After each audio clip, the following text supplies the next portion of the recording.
সৎপাত্র কবি সুকুমার রায়। শুনতে পেলুম পোস্তা গিয়ে তোমার নাকি মেয়ের বিয়ে। গঙ্গারামকে পাত্র পেলে, জানতে চাও সে কেমন ছেলে? মন্দ নয়, সে পাত্র ভালো, রং যদিও বেজায় কালো।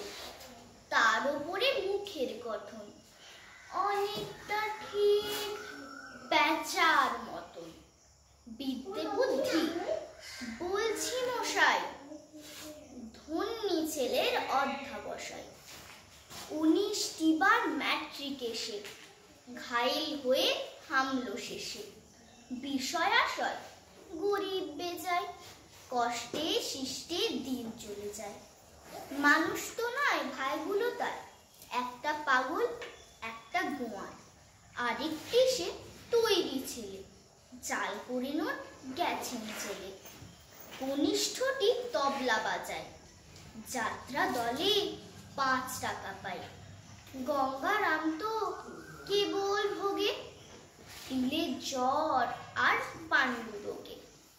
কিন্তু তারা উচ্চ ঘর কংসরাজের বংশধর। শ্যামলাহিড়ি বনগ্রামের কে